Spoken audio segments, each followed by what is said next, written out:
Let's start the evening. Over to Sabat and Sakiral, please. Thank you. Thank you very much. So maybe we can mute.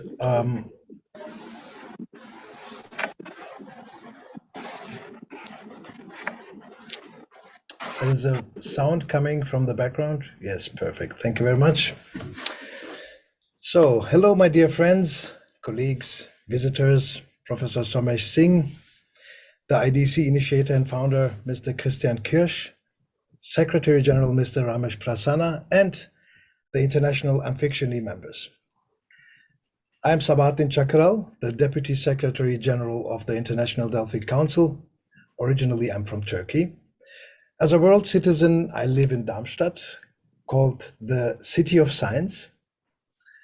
We have here the European Space Agency, ESA-ESOC. I live and work equally in Lithuania and Estonia, where I'm active in creative sectors such as film, consulting, business, networking, and new technologies, as well as international business. By profession, I'm an organizations and communications architect, working in this field now since more than 25 years. In this role, I consult companies like Deutsche Bank, Generali, Lufthansa, or the German Financial Ministry. At the same time, I'm a voice actor and actor. Currently, I record for customers from more than 70 countries and in 4 languages, mainly in German, but also in English, Turkish, and Arabic. I lend my voice to more than 150 prominent customers like Ford, BMW, Mercedes, Porsche, Kia, Otto, Lufthansa, and the United Nations. My dear friends, now I'd like to welcome you to the International Delphic Council's World of Arts, Crafts, Heritage and Cultures. This evening, we introduced you to a virtual masterclass series on the best of arts and cultures that will open up our minds to interesting insights and knowledge straight from masters and experts from all around the world. The craft sector, as you may know, is the second largest employer in the world after agriculture, and thus plays a vital role in the economies and communities around the world. The IDC's 6 art categories encompass the world of visual arts and crafts as an important category, the others being musical arts and sounds, performing arts and acrobatics, language arts and rhetoric, social arts and communications, ecological arts and architecture that form the basis of the historical Delphic Games, where the IDC is the reviver and custodian of in the modern era. It is important to know that the first 4 art categories are traditional and evolving in nature. The last 2, namely social arts and communications and ecological arts and architecture, are modern and evolving in nature. In fact, the last 2 are exclusively created by the IDC, and together the 6 categories are transdisciplinary in nature, as the beauty of arts is that they overlap and are intertwined, symbolic of human artistic churning or expressions. From today, we start this series called Delphic Talks and will feature, as I said, the best of all worlds. Thank you for coming and supporting the cause of a global voluntary movement that is the difference the world needs. I now want to invite my Delphic colleague from India, Mrs. Shipra Sharma, from Jaipur, Rajasthan, India, to introduce herself, and Professor Somesh Singh. Now, please enjoy the masterclass. Thank you, Mr. Sakirel, and namaskar. I'm Shipra Sharma from Jaipur, Rajasthan, India, and I am a proud office bearer of the Delphic Council of Rajasthan. I'm a public administrator by profession, and I serve as a Rajasthan Administrative Services Officer. And my current assignment is a Deputy Commissioner at the Municipal Corporation of Jaipur, the Pink City of India. So I am privileged and honored not only to represent the Pink City, but Rajasthan and India, which are renowned internationally for not only for their art and culture, but for the whole handicrafts and the craft scenario. And today I'm also privileged to introduce Professor Somesh Singh in this masterclass. Professor Somesh Singh, who has been known as the founder of Crafts Village in New Delhi with his better half, Mrs. Iti Tyagi. He has also been posted as the former heads of apparel and textile at the Venerable National Institute of Design, Ahmedabad, from 1999 till 2009, and has been the director of Institute of Apparel Management under the aegis of Apparel Export Promotion Council from 2009 till 2016. Professor Somesh Singh is a fashion and design education expert. He is an innovator, and he has been known to have a disruptive mind. He has created many patents and continues to do so in his journey of the exploration of arts and crafts. After having an extensive academic and hands-on experience across various crafts, the Craft Village was conceived to create the right artistic ecosystem and facilities for craft persons to ideate, to create, experiment, collaborate, and cross-pollinate ideas and resources that can make a difference to the craft sector. And due to his efforts, this Crafts Village is now an industry leader in indigenous crafts. It has been set up for the training as well as promotion of rare craft forms that are either extinct or are on the verge of extinction. So the focus of Crafts Village and Mr. Singh's endeavors has been on skills, arts and crafts, design, more especially sustainable design, fashion design, design thinking, and such areas. He, under the Crafts Village, has been organizing the Craft Week, and Craft Week has now, it has also started organizing the India Craft Week as a platform for various stakeholders to engage in business with India's master artisans and makers of crafts. And various top luxury brands have been dedicated to creating world-class handmade products that are intrinsic to the craft and the rich heritage and culture of India. The India Craft Week also brings a vast canvas of traditional arts and crafts and is helping to build sustainable futures for craftspersons who belong to the largest employment sector in India, as Mr. Sakarel mentioned earlier, next only to agriculture. Today, the Craft Village is in alliance with International Delphic Council of India, and we are very happy to announce that it will partner in various craft initiatives and curate the crafts component of the National Delphic Games. Crafts Village is also a national partner to the World Crafts Council for their exemplary work in the craft sector. Professor Somesh Singh, you are a true craftsman and champion for the sector and you are challenging the status quo by asking questions that are important but are often ignored.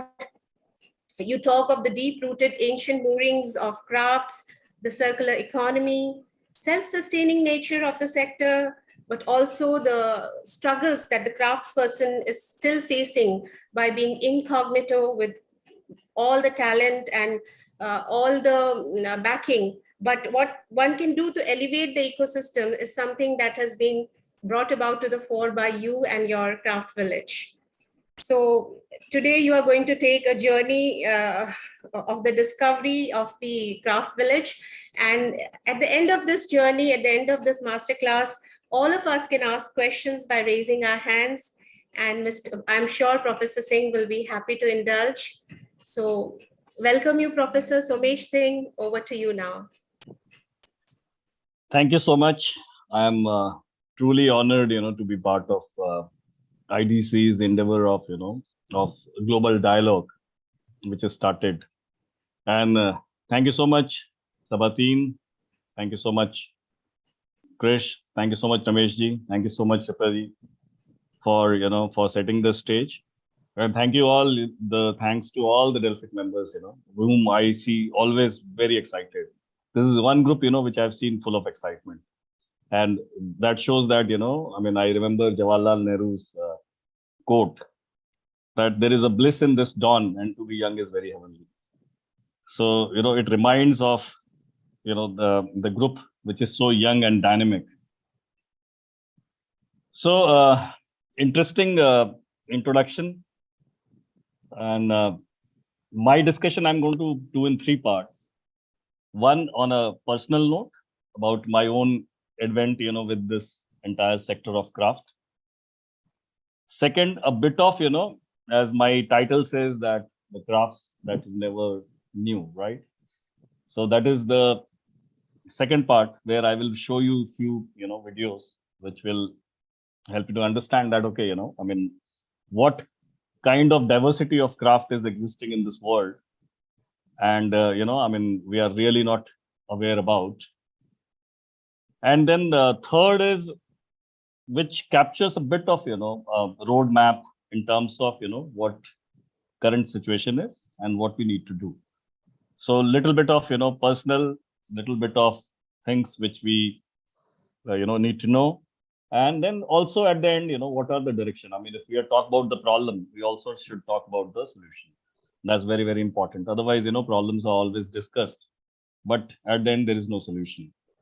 So I remember, when I was in NID, I wrote a poem, suddenly this poet, inside me wake up one day and I wrote a poem, but the title of that poem was very interesting, So it was called Known Stranger. So 2 contradictory words, known stranger. Quite interesting poem, and I also got some international award for that. I don't remember which one, from a poet society from US. But that basically told me something very incredible, that we always think a lot about, or we think about a person, we think about a situation, we think about a sector that we know. But only we know only that much which we want to know, or which we see from the prima facie, what it shows. But deep down, as we enter into that sector, we start realizing that we hardly know, we rarely know, and there is so much to explore. And the same situation is with craft sector. Now, interestingly, when I was working with, with Institute of Apparel Management as director, I remember, I was creating a report for Ministry of Textiles. And reports, second paragraph said that this is second largest employment providing sector, textiles. Okay, interesting. We submitted the report. That report went into all circulation. That also became part of 5-year plan of Government of India. But then when I joined craft sector, I realized that truly this is the sector, which actually works, which is the second largest, because every agriculture family has been engaged into some or the other kind of, craft activities or creative activities. So therefore, this is the size. And then, then when I started getting further into it, I realized that, my God, this is a vast ocean. I hardly knew, despite being at NID also, we had a center called International Center for Indian Crafts. But, there is hardly the kind of, level of awareness that was required to be created was missing. So from a very uninterested person into craft sector, interested, why I say, because, I had really no interest in this sector, till 2015. Okay, craft, big deal, but I have no concern because, I was part of fashion and design, as Shipraji was telling. And Fashion Weeks in India, if you've heard of, was started by me in 1999, the Fashion Weeks in India started. So I was part of the, initial team. 2005, we started Lakme Fashion Week, which is very popular in Bombay now. So, from that background, suddenly, one day I had to come into a sector which is very social, which is very, which is actually the true reflection of India, which has the glamour, which is actually hidden into the villages of India. It's not into the global and urban centers. and I have to do something into that sector. It was quite a shock for me. But nevertheless, my always, advantage, or my always strength was that whatever new assignment I pick up, I get 100% into it. So that's how, my journey started. It was very, very unglamorous. I mean, I was frankly, for sometimes I used to think, what, yeah. I mean, what am I really doing, after seeing such a, such a great growth in my career, etc. But why I started, there's a very interesting story. So my wife also, Shipraji was telling that, I do this with my better half. Her name is Iti Tyagi. And she was telling me a story, I mean, she was always telling me, I want to set up a craft village, craft village, craft village. I said, oh, okay, very exciting. Do that. I mean, but why? I mean, my question. She told me a story. She went to Balakati in Odisha, a small village, a small village near Odisha, this main Bhubaneswar, near Bhubaneswar it was. And she was staying with a family. She went for metal work, so Balakati is famous for the metal work, bell metal work, and other, god and goddesses they may basically make. And she stayed with the family of an artisan. So when she went there, the artisans told her very frankly, they are not interested in training, they want money.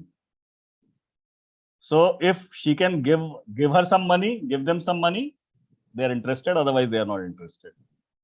She said, I am here for a training, I have been sent by EDI to train artisans, so that they can do something better. They told her very blatantly. Then she looked into, the work which they were doing. They were making god and goddesses, right? And selling at Puri. So temple of Puri, the entire lane, they were selling god and goddesses. And it was made in brass. Most of these things are made in brass and copper. Now, the first question which came to her mind is that, okay, if I have a house, I can have one god or two gods, right? Temple, right? Every house has temples in India. But then, if suppose they are there, I mean, not every time you're going to buy gods and start keeping all around your houses, and that's impossible. But they have a certain skill, which can be actually used because they're already making, these kind of things. And then, therefore, when she looked at the utensils which they were making, she asked, why are you making these utensils? They said, we are making it for dowry, because when our daughter is going to get married, I mean, all this will go into dowry along with them. So she looked at the product. She found that neither aesthetics, nor design, nor finishing, none of these things are actually, world class. And these people are basically, trying to sell into a global market. It's not going to happen. I mean, that was very clear. But that whole night, she was not able to sleep because the way, I mean, the love and affection which they gave to her. I mean, they had very limited food. I mean, barely, for a few days, but they shared that food with so much of love and affection. It really, I think, pinched somewhere inside, deep inside her, that she has to do something for this sector. It was not the story of one village.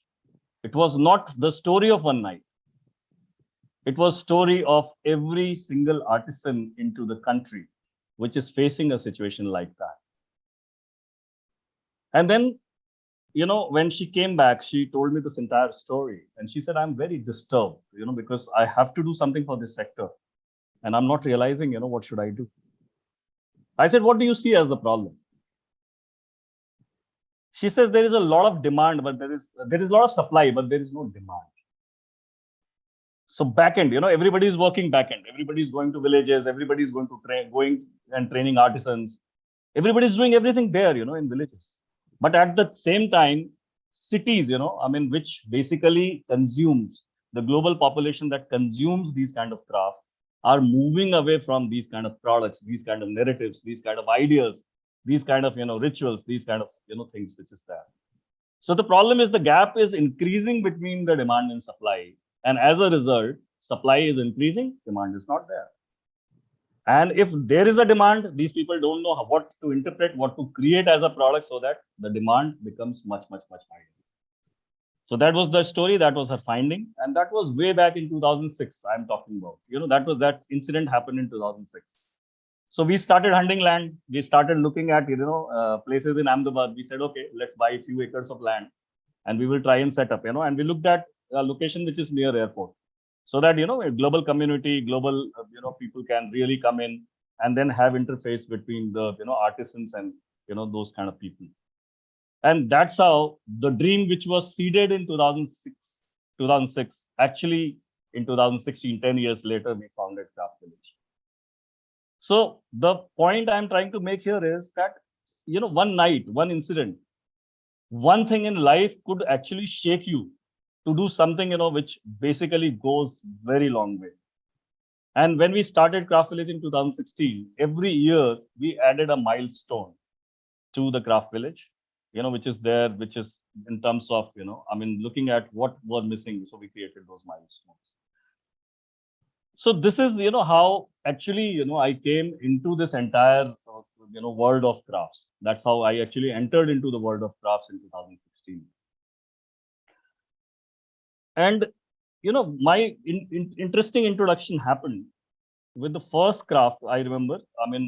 And I'm telling you, because I told also the craft you less knew or you never knew. So the first craft, since Shipraji is also from Rajasthan, she said Rajasthan is famous for its craft. So my first introduction happened with the craft which is called camel belt braiding from Jaisalmer in Rajasthan. And if Shipraji is here, I'm sure after this conversation, she will try and find out where are the braiders. She will not find one, because that craft is completely extinct. That craft is totally extinct from the region of Jaisalmer. And the last man who was practicing that craft, few years back, I called him up few days back and I said, I'm needing a braider. He said, I have joined electricity department and my journey with that craft is over. So we have one last living legend in India. His name is Errol Pius Nelson, who does the craft of braiding. He's amongst the 7 surviving masters, last surviving masters in the world, and one from India who does the camel belt braiding. And it is incredible, craft. Anything in this world you want to make, any product, from bag to apparel to, upholsteries to furniture, you can do only by 2 threads. No technology in the world is existing today which can actually, do those kind of things. No technology, despite we are into 21st century of technology where everything is possible. 3D printing even is possible, But the work which camel belt braiding can do with 2 hands, 2 cords, nothing in this world, nothing in terms of technology can today, even till today, achieve that. And I'm showing a very interesting video, and I'll continue this conversation. So in between, I'll also show videos. So just a minute, I'm going to share an interesting story also with this. So yeah, you can see my screen, right? So this is the video, and I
So you saw the video. Now you must be wondering that what is this association between camel belt braiding and have you been able to see the video? Professor Somesh, a lot of people could not see the video. Yes, not at all, please. The video Repeat. will play. Yeah. No video is coming. Yeah. Can you play again, Coming? please? Okay, just a minute. Let me try and share. Can you see the screen now? Yeah. Yes, Now you yes. can. Yes. Okay, so let me play.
So I hope you've been able to see the video this time now.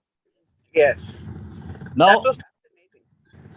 yeah. So interesting point is, so camel belt braiding, this, designer, Japanese designer Junichi Arai, he met the master whom I am talking about, Errol Pius Nelson, in 1983, 82, 83.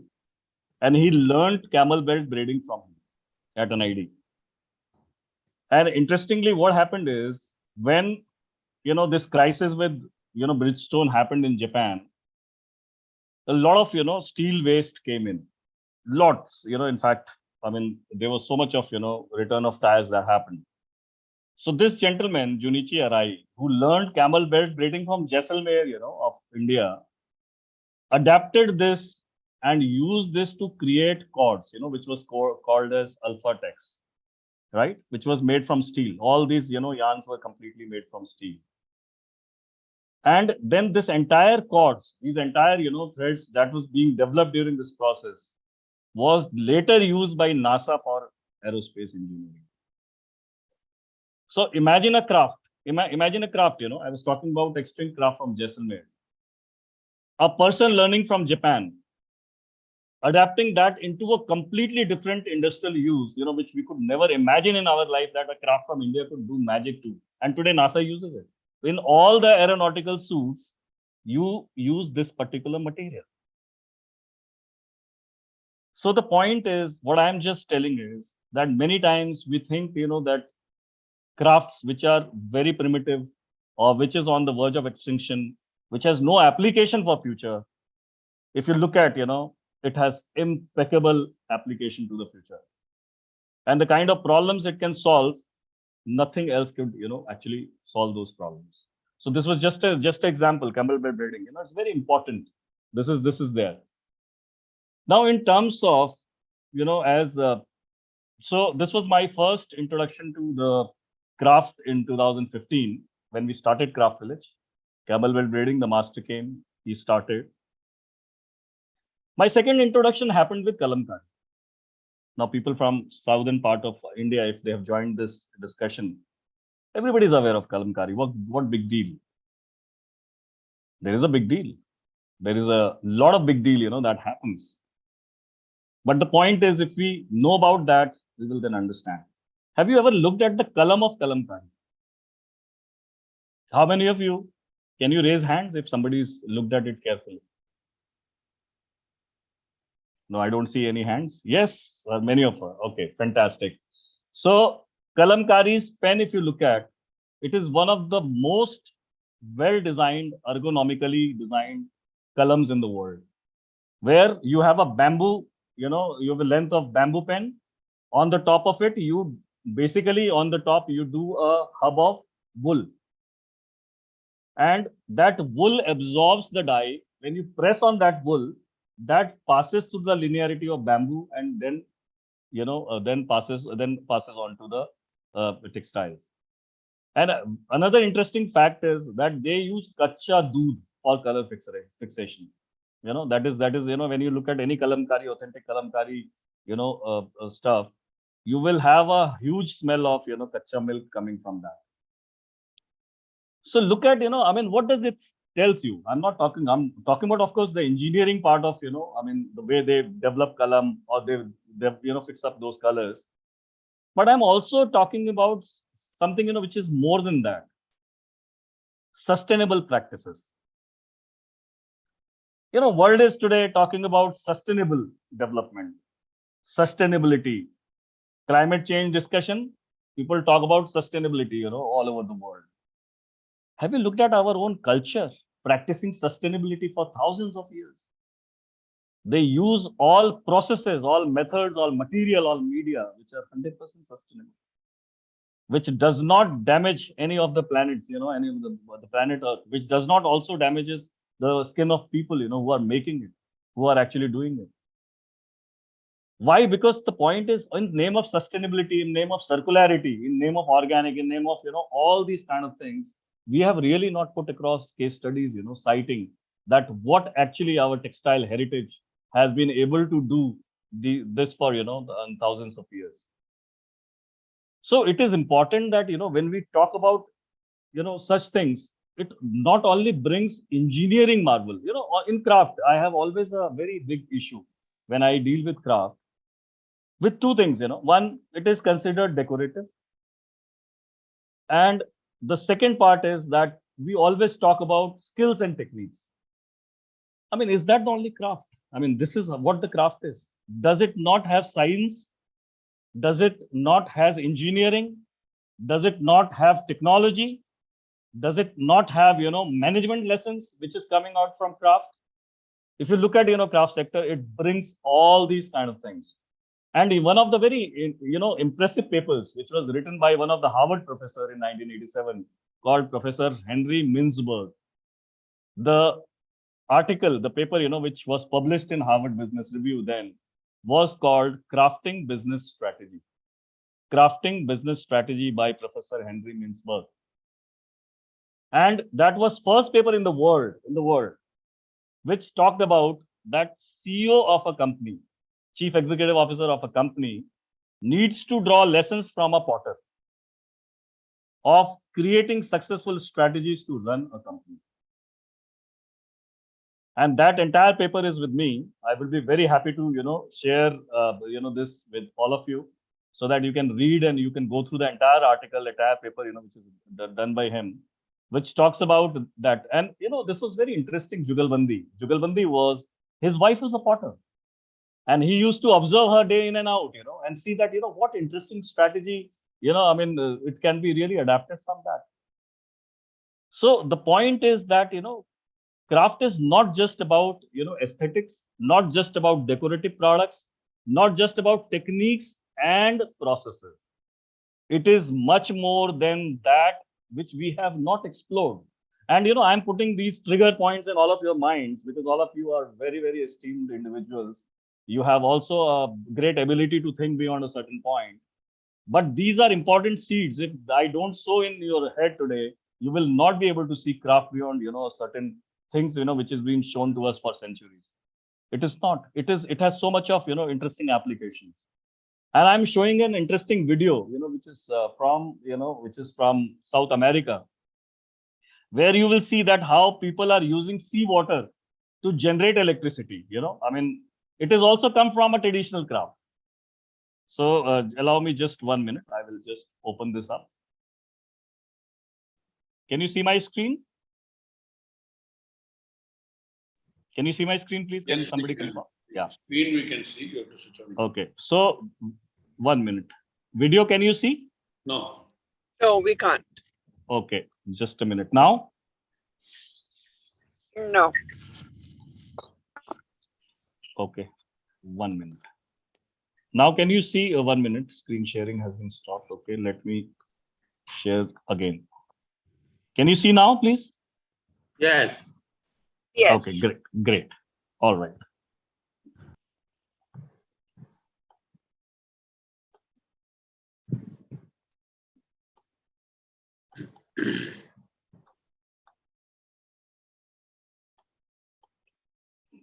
Just a minute.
artesanía que hacemos aquí en mi comunidad, podemos hacerlo solamente de día, porque no tenemos luz de noche, ya que una lámpara solo necesita de agua salada, ya con esa lámpara podemos tejer, podemos hacer muchas cosas que en el día tal vez no completamos, no terminamos de hacer.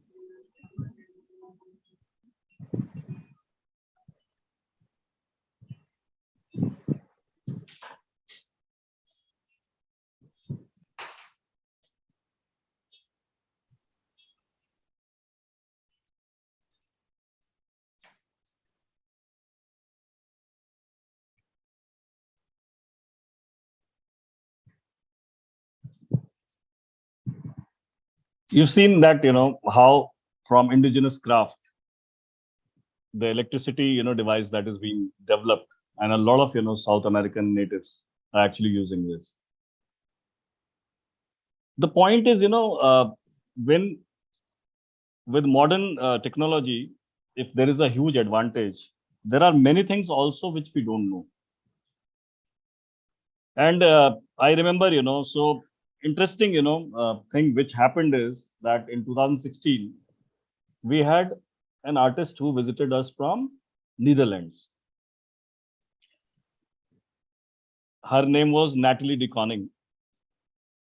And she came, so for an artist residency. So I asked her that, okay, if you are here, why don't you do a workshop?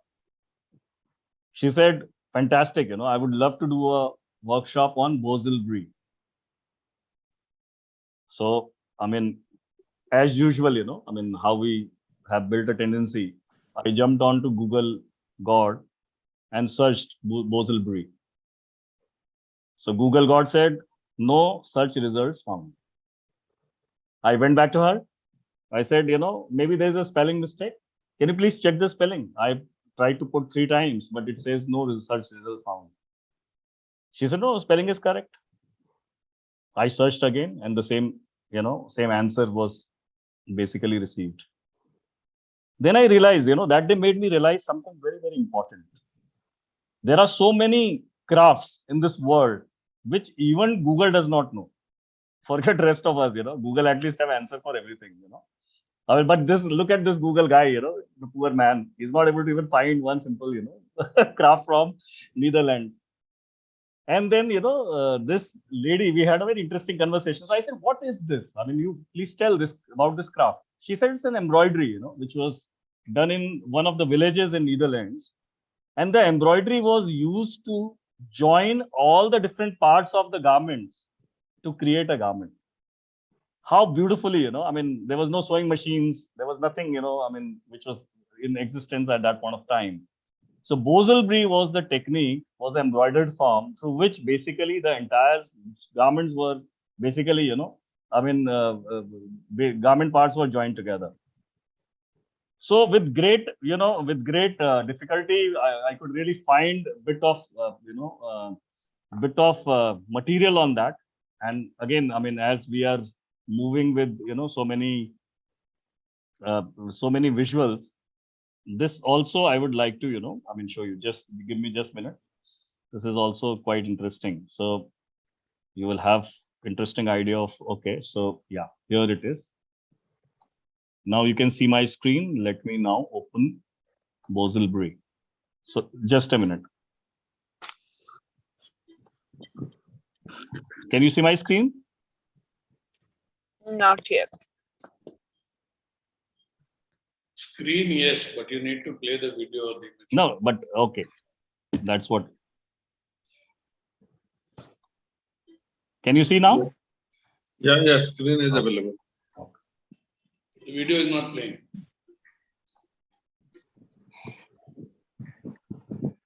Video is not playing? Yes. No. No Okay. play, not Okay, playing. just a Not minute. playing. All right, let me try and share again. Okay, now I think you will be able to see. Now, can you see? Yes.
So you saw what Boselbury is. Now you know another, interesting, craft from across the world, which was not known till 2016. I mean, nobody knew. I mean, now only if you search this, you will get details which we have put. So that is how we built also a new knowledge, to the entire thing. So this was just an example, telling that there are so many craft techniques in the world, which people are not aware of. There are, a few more crafts like this, which I would like to, show to you, before I talk further. And two more videos, perhaps, more I will show. But you will realize that, what craft does to, this entire, I mean, how it has been adapted into different, gamuts of our life. So just a minute, just give me 1 minute, please.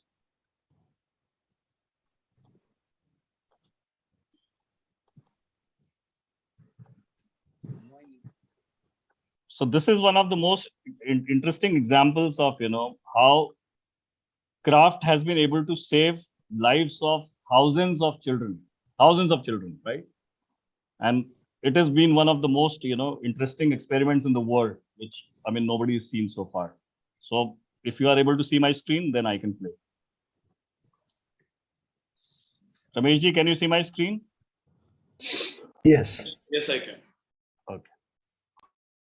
It created the world's first medical device to treat the heart ailment of children in Bolivia. So the point is, I mean, I'm just showing these videos. I mean, because my, of course, session said that, the crafts you never knew. I hope you have not seen this before.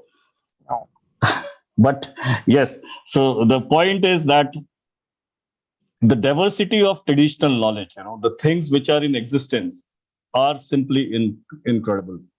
And there are two more videos, which I want to show you. And then after that, I will then stop it because I've told plenty. And, I mean, I must admit that, this session will go for a few more hours.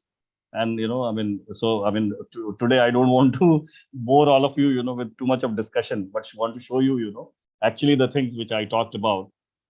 And yeah, so another one is also very, very, exciting. It's, it's sea silk. Now, sea silk itself is a concept which is not existing in this world. I mean, there's one last person who does it, and I would just open the video and just show it to you.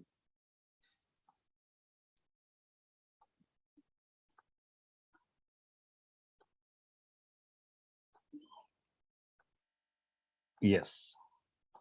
So I hope you are able to see my screen, so that I just. Yes, we can. Okay, so I play it.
That was an impeccable video on sea silk. And the last one, which I'm going to show you, is lotus silk. Lotus silk is one of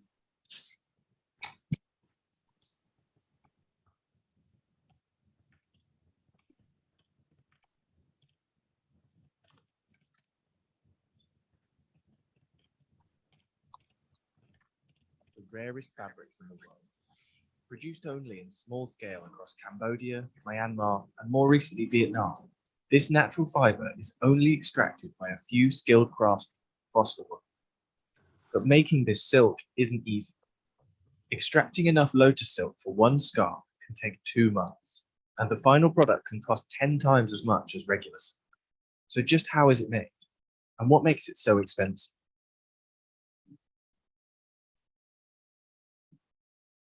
Phan Thi Thuan's family had been making silk for generations, growing and harvesting the threads from silkworms themselves to create luxury garments.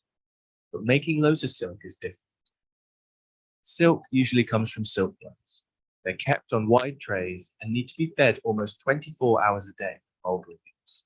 The caterpillars delicately spin threads to create their cocoons, and it can take hundreds of silkworms to make a kilo of silk. But while the insects require careful looking after, they do most of the hard work themselves. The key difference between the bright yellow silk and the paler lotus version is that every single strand of lotus silk must be extracted by hand. Tơ sen thì nó khác với cái lụa tơ tằm.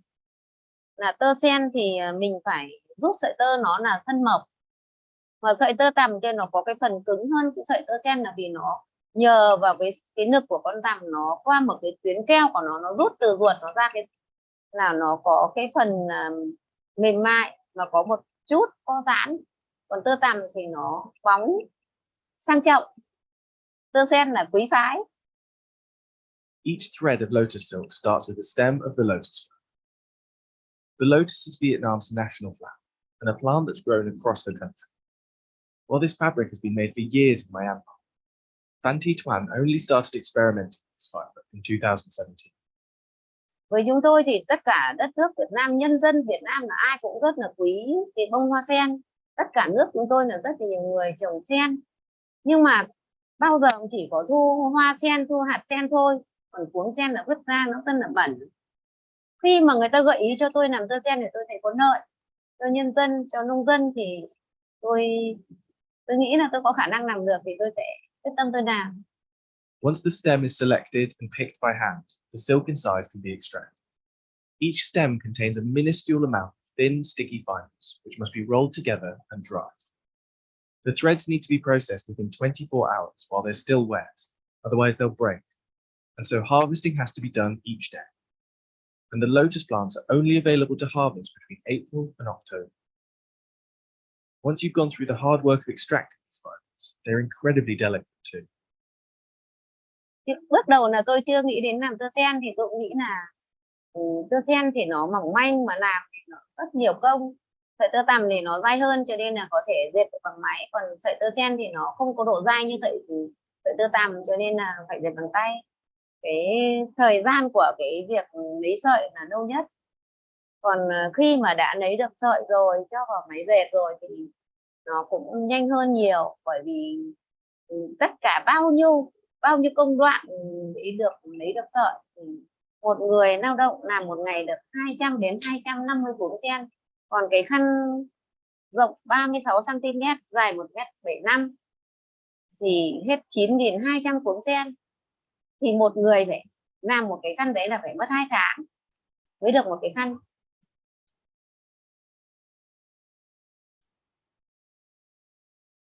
Once dried, these threads are carefully weighed down, delicately hand spooled.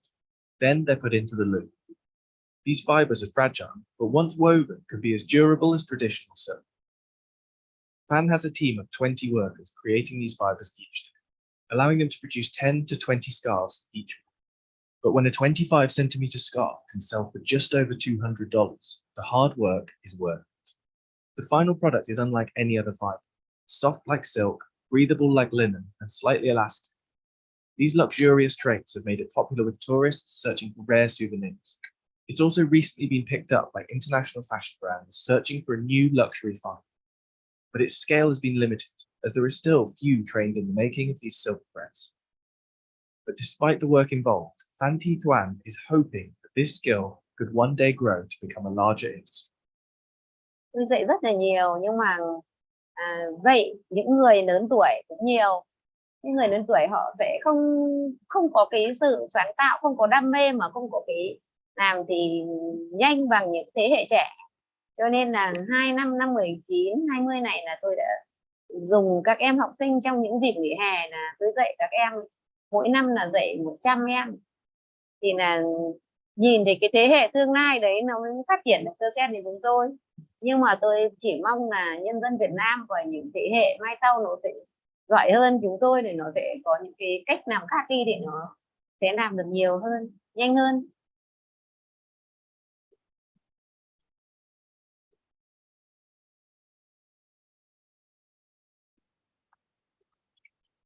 That was lotus silk.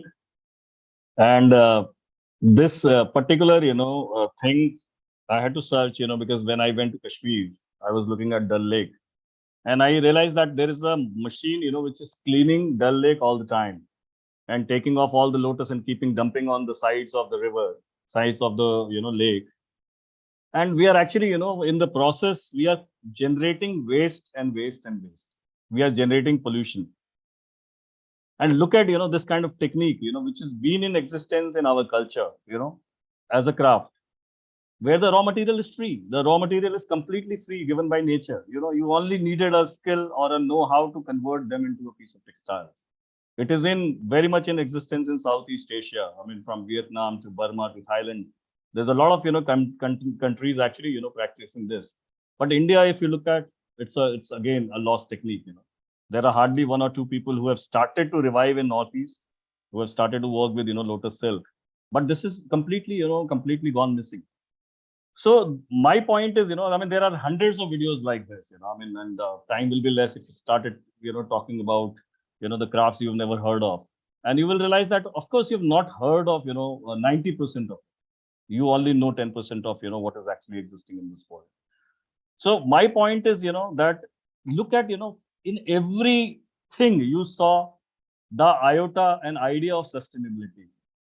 Look at each craft, you saw the community, actually working together. Look at each craft which talks about ethics, ethical, we talk about ethical products, ethical fashion, ethical consumption. You see, there's so much of ethics. I mean, look at Chaira Wong.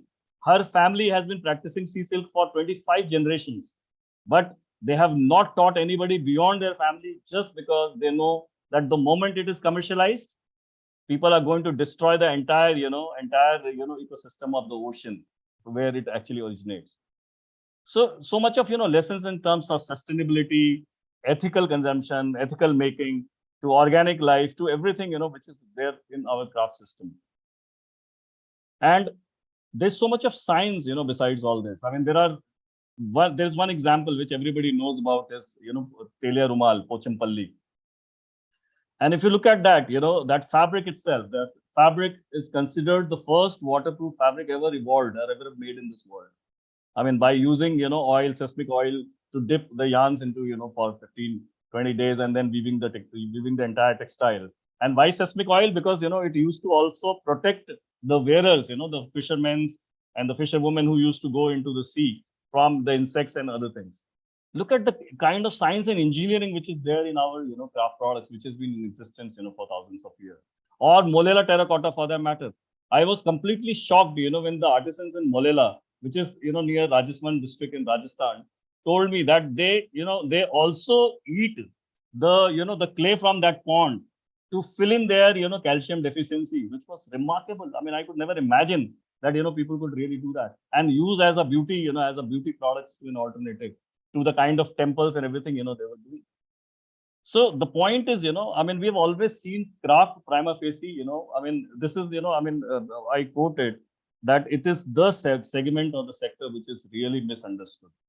It is the segment or the sector which is very less understood.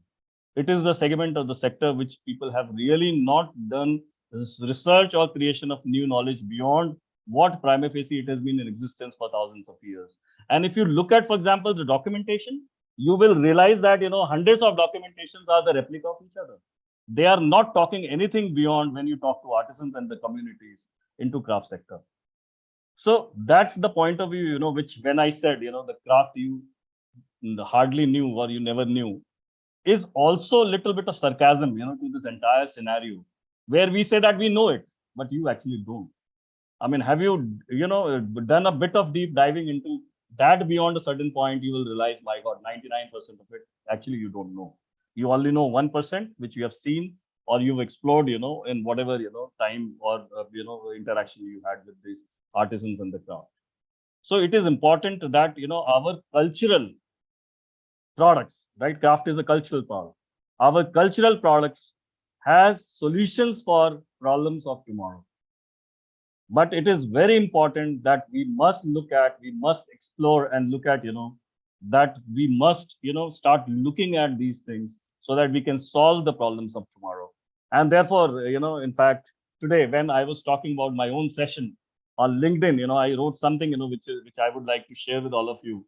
And I genuinely meant it, when I, talked about it, because I mean, this is what I have realized that it's actually there. So I was saying that, having worked with craft sector, which requires a booster dose, not just from government, corporates, and people at large, I can't simply speak that it is bed of roses. Craft sector has lost 40% of its skilled workforce since 1990s. When we lose 40% of skilled workforce, it's not only about, people losing skills and then getting unskilled and doing, daily wage labors, but also at the same time, imagine the kind of knowledge, know-how which we have lost over the last 40 years is really, is really alarming. But have we really ever heard anything on terms of, policy from government to really, we always talk about reskilling, we always talk about upskilling, we always talk about new skilling. But have we ever made a policy and said, look, before this reskilling, upskilling, new skilling, we need to preserve skills which has been in existence for thousands of years. And in terms of, skills, when you look at crafts has been really imparting these skills since youngest age into the children. But have we really mentioned it in Skill India or national education policy? Question mark. This is the sector that does not talk about sustainability or circularity. It does not talk about. When I say it does not talk about, I say they practice it. They don't talk about it. They don't preach about it, I mean, they have been doing this for thousands of years. But has any brands, retailers, or compliances ever, given examples of these craft that has been in existence, and doing this for? So, last not least, which is this sector is epitome of inclusive development and growth, communal harmony, ideal rural and urban planning, symbiotic relationship between human and nature, and I mean, incredible. If you look at any folk, tribal, narrative art, you realize how beautifully they are inspired from nature. Nature is the biggest inspiration in craft. But have you ever found any mention in climate change or at World Economic Forum or what craft sector has contributed to the mankind over thousands of years? So these are the thoughts with which I want to leave, you, because I mean, as I said, the discussion can go on for hours and hours. And I don't want to make it boring at the first stance. I just want to, I mean, within a time of 45 minutes, 50 minutes, I want to conclude it so that you are left also a little hungry, so that next time we can discuss more on this.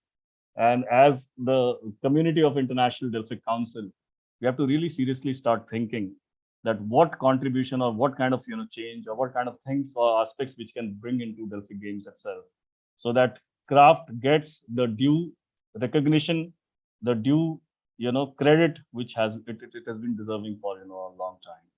And that's my small request to this entire August community which has gathered with so much of love and affection, and also with so much of patience. You've heard me. So with these thoughts, Rameshji, I would like to rest my throat. Thank you so much.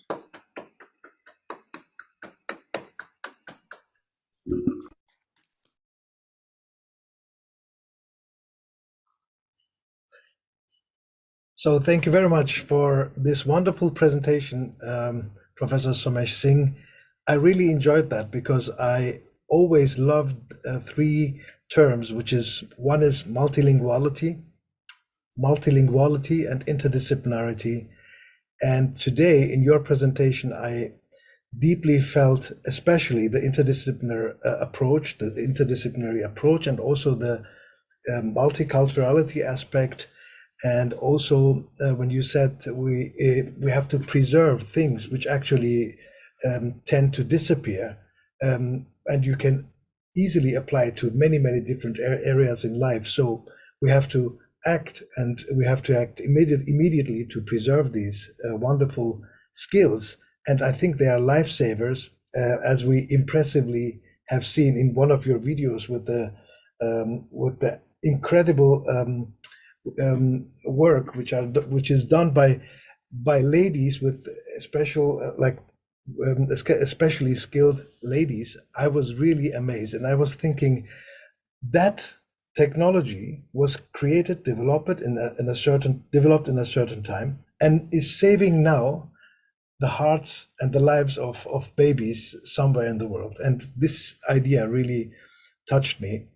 I would love to also thank Mrs. Shipra Sharma for her wonderful introduction.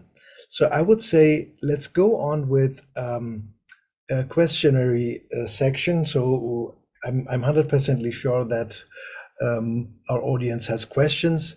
Please raise your hands, and we would love to take your questions and direct to Professor Somesh Singh.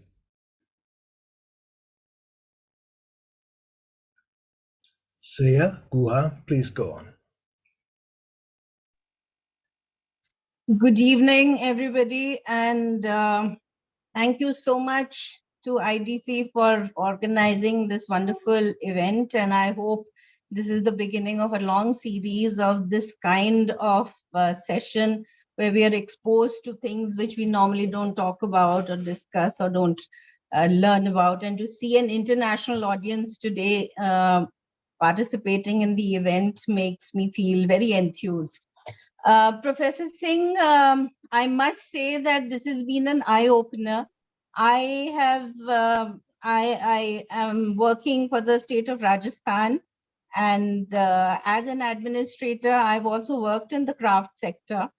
And the first example that you gave us about the braiding technique, the camel braiding technique from Jaisalmer. And 15 years back, I used to handle our organization, which takes care of Rajasthali. You must be aware of the government departments that take care of crafts in Rajasthan.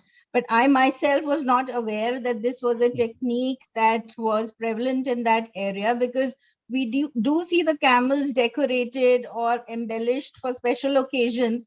But most of the embellishment that is used is largely synthetic nowadays. So the same technique is being replaced by some kind of nylon thread or fiber. So there are 2 points that I just wanted to mention before the audience today. That one is, I think the biggest threat that the craft sector, the indigenous craft sector is facing now is the challenge of a cheaper alternative being provided by the more commercial setup. We have Kota Doria saris, and it is a fabric which I'm sure you know about, and it is something which is not replicated anywhere in the world. But because now mill-made saris and fabric is so much cheaper compared to the hand-woven ones, so that is again a craft which is slowly dying out, or a product which only one section of the community can afford, which earlier was not the case. And this I've seen happening in the last 25 years, and I've witnessed this change happening. So this is something that we all need to think about, that if we want to preserve these dying art forms or craft forms, or even the more prevalent craft forms, then how do we face this challenge of commercialization? The second point I would like to mention is that your perspective, of course, because you work in the design sector, you're trained as a design professional. So therefore, the aesthetics of the art or the craft form, because I see craft also as an art form, really, because it's an expression of what you feel, what inspires you. But I, as an administrator, deal with it from the other end, and that is as livelihood generation. So we may buy an exquisite product, because I was seeing your videos, for example, the lotus silk. It's looking exquisite with that embroidery done on it. But the back end of that story is that somebody is producing it and perhaps not getting the returns for which that product is being sold in the international market. I'm sure it's selling for 10 times the rate of regular sale. But I don't know how much the actual producer and manufacturer is getting. So this kind of marketing linkage, which I feel there is a lot of gap in, and a lot of maybe administratively, we need to, in terms of governance as well, put in a lot of effort. So perhaps people like you, if you also raise consciousness about that, because you speak to several audiences, so livelihood generation and where that product is being sourced from, and the actual person who is using his intellectual property to give you something which you perhaps wear or use, and you don't even think about the generations of skill that has gone into it, the entire the family or the community it represents, a certain art form. So these are the two issues that struck me while I was listening to you. Thank you so much. Thank you so much, Shreyaji. In fact, two very pertinent questions and two very pertinent points. The first point is, as I would suggest is that, craft needs to be, talked about from the induction of school itself. Because, if you don't talk about at the very early education level, it will never, reach out to people and reach out to the generation, which is then going to understand and take it further, So it's important that craft must become part of, our learning system from very early age. That is one, that's how it will also help people to build a certain perception and a value to the whole tangible, heritage and culture. And then second important point is about, you talked about this lotus silk and, how it can add to the livelihood. I'll just give a very interesting examples. And I think we have friends from Jammu and Kashmir also hearing me. They will be really excited to know this. So what happened is, Pashmina shawl is a very famous, craft from Jammu and Kashmir. Kani shawl weaving, it is called. And when we were interacting with the weavers there, we realized that, they told us that earlier we had around 750 to 800 weavers working with us. Now only around 80 to 85, in last 20 years. Alarming. I mean, look at the kind of, unemployment that is being created because of this. So I asked that, what is the reason? He said, because, people have stopped to wear shawls. Earlier shawls was part of attire. Now attire has changed. People like to prefer jackets, trousers, all new kind of, attire people wear. Shawls does not find, place into that. Okay, so all right, there is a problem. So what do we do with this problem? So we said, okay, give us some shawls. Let us try and convert that into an apparel. So we took few shawls from him. We came back to our studio and we said, okay, let us try and stitch, some beautiful jacket out of it. We tried and we failed because, the moment the tailor, tried to stitch the pashmina fabric, it's so fine that it always used to get completely torn. Nothing happened, no results. We were very frustrated, went back again to him. And then, with discussions of few days, we asked him a question that how your forefathers, grandfathers used to wear what? I mean, to protect themselves. I mean, shawl was of course one, but I've seen also they were wearing jackets and trousers and those kind of things, in 1930s, 40s. He said, yeah, I mean, there is one technique which maybe my grandfather would know, which is using the same, same threads, we can make textile that can be actually stitched. And with intervention of 3 months, I mean, back and forth, we worked with that artisan. Finally, he, developed 7 meters of that textile, which was, lost 60 years back. And when we stitched it, we also used into, our couches. We used half of the fabric into couch, half of the fabric we created a jacket. And you know what? When he was displaying at India Craft Week, he got an order of 100,000 meters for the same fabric. It's been 3 years. He's still weaving that fabric. He's employed almost 100 more people to, do that. And what was the feedback for the product? That is remarkable. The feedback for the product is somebody from Germany said that it helps consume less energy because the fabric is warm all the time. So we use less energy to heat our entire interior space. And as a result, we save energy and we are actually emitting less carbon footprint on this world. Remarkable, I mean, from one lost craft to look at the kind of impact, which it is creating. So this is, this is when we talk about sustainability, circularity, and the, offshoots of, craft which is there. So I just wanted to, share that how with innovation, we can increase the employability of, of people. And, this is one of the examples. Thank you very much. I saw Mr. Kirsch's hand. Christian, please go on. And then maybe a short question from Said, and then we have to wrap up as time is running. But at the end, I want to ask one question each, one to Christian specifically, and one question to Ramesh. So let's start with the question from Christian, please.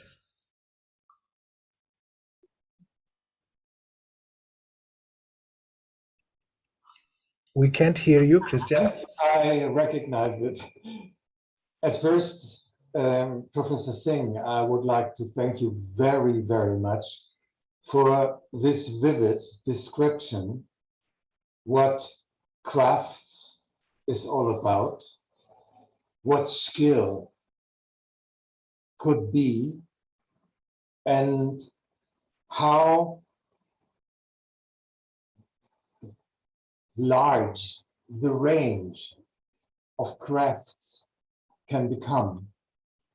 Because I had recently some talks with a person, with decision-making persons, and I asked this person, when we start to create the cultural heritage of tomorrow, we have to do it today. We are used to admire past centuries and forgetting what is alive just waiting to be awakened. And technique makes it possible today to meet like this as we do. On the other hand, it limits the curious, the personal curiousness.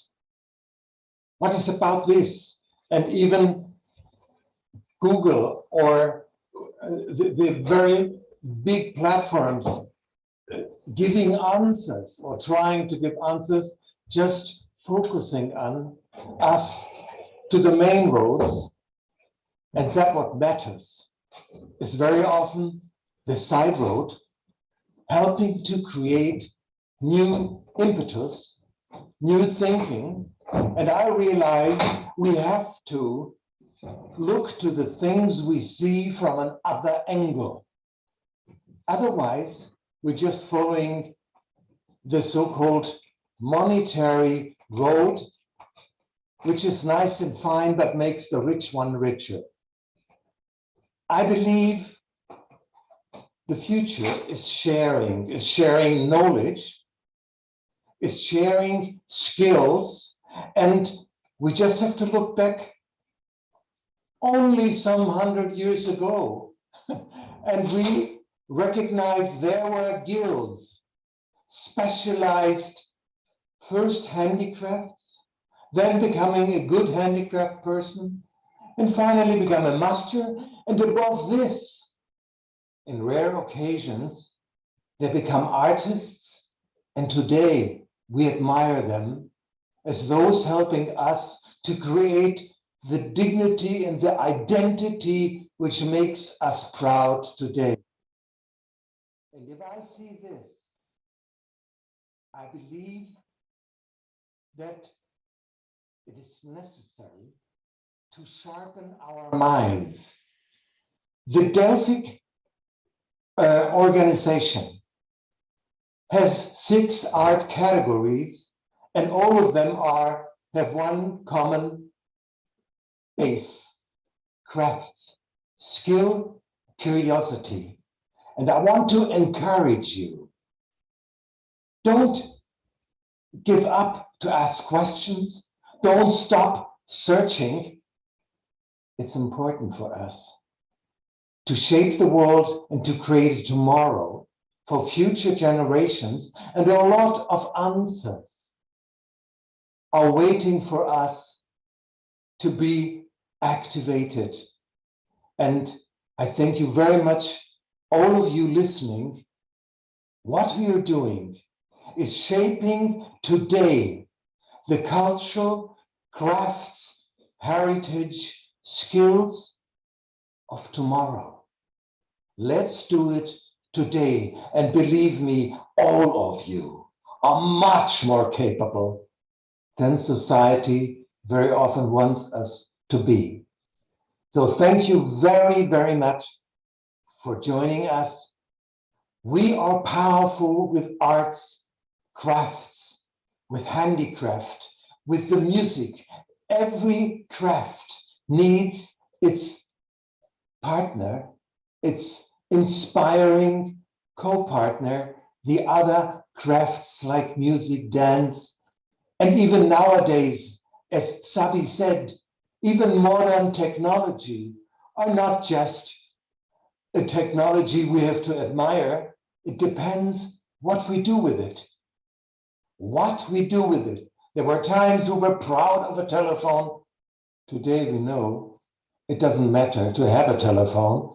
It's important what kind of nonsense or content we share. And so thank you very, very much for being with us, staying with us.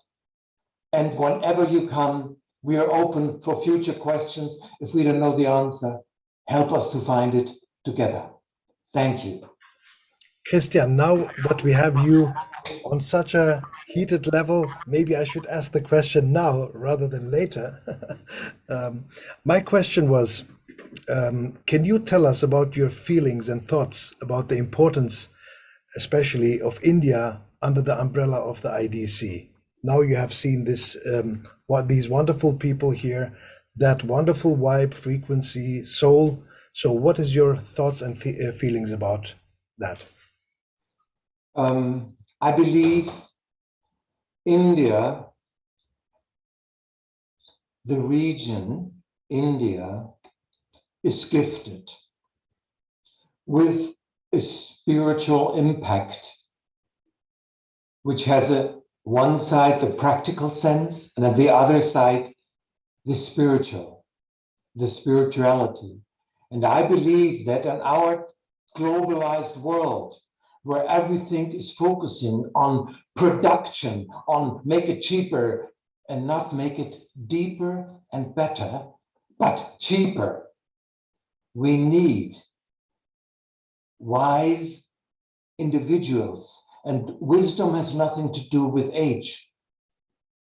The younger ones, if they raise questions, and if I see the tiny little kids all of a sudden stopping on this on the walkway, lifting up a leaf and being stunned about a leaf, I just know they see things we never see or we forgot to look at. And so I believe that India, in its diversity, allowing diversity to sustain and even overcoming times of occupation, times of colonialism, keeping their identity, not because they want to keep identity, but saying, this is us. We're interested, offer us, give us inputs, but this is us. And let's share what we have with the world. And I believe that India, in being not only, it's not a country, for example, it's a cosmos. If I realize that for example, Rajasthan, beautiful state, is as large almost as Germany, yeah? And Rajasthan is just one of the pearls of the Indian crown. And if I see this, I know that India can cover and offer the world needs. The world doesn't need new tanks, new weapons, new destruction. We need patience with each other and to develop the strength of humanity, of being together, sticking together, and overcoming the nasty habits of one or the other, including me.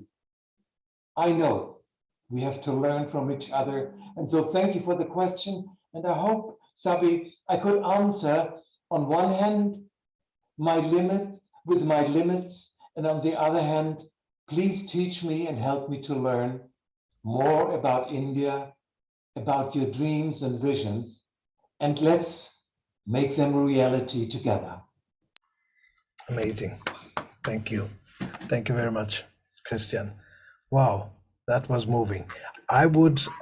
We have Ramesh here, and Ramesh, I want to really thank you very much. Thank you for bringing together these wonderful faces, these wonderful souls, and opening for us a really totally new picture, totally new screen to that cosmos, as Christian said.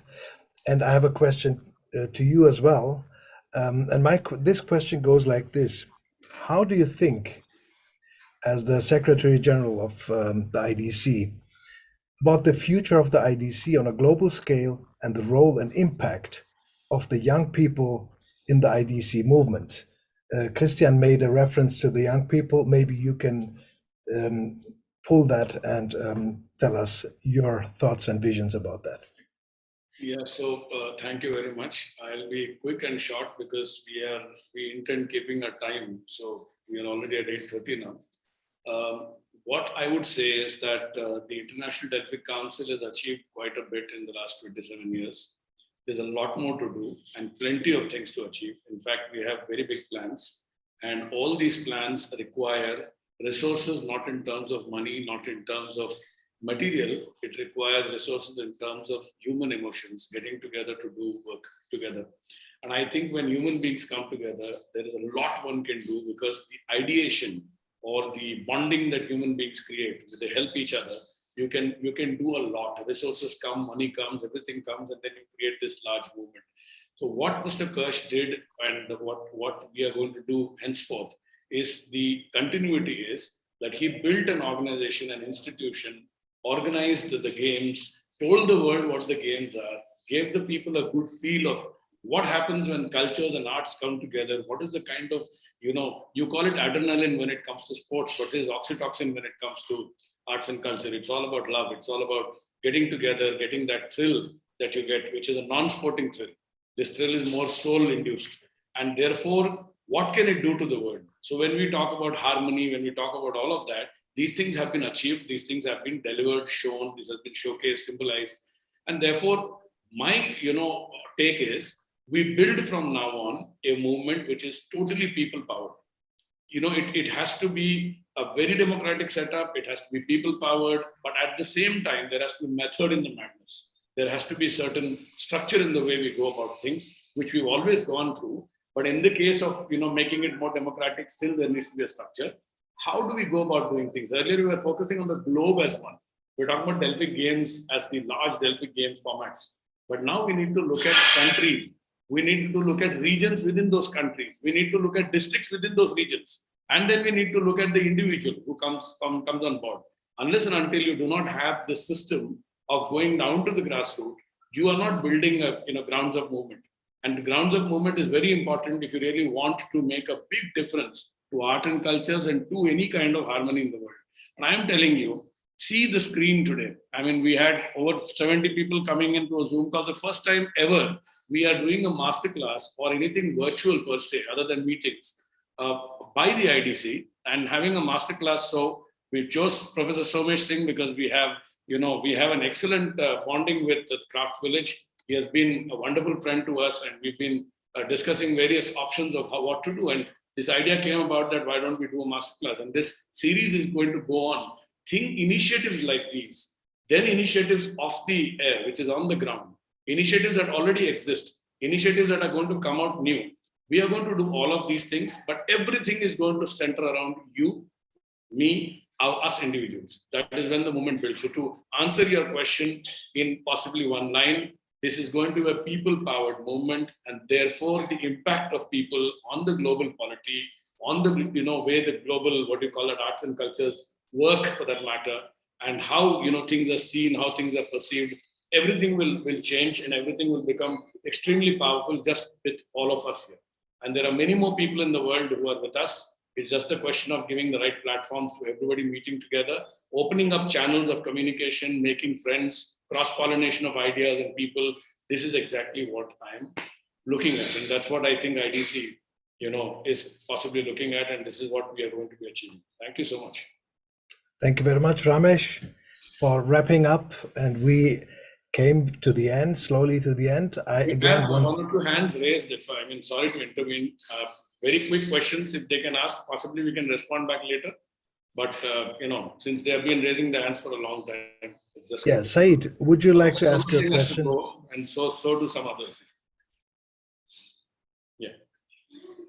Okay, I think since we will have other Delphic talks and we'll hopefully see each other again and again, we will have the opportunity to let everyone come into the conversation and ask questions and give and talk about their own experiences and spread knowledge. So I want to thank you all, especially Shipra Sharma and Professor Somesh Singh. Thank you very much for giving us this wonderful presentation.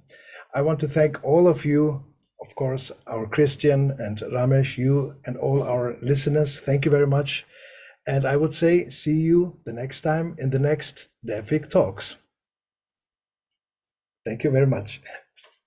Bye-bye.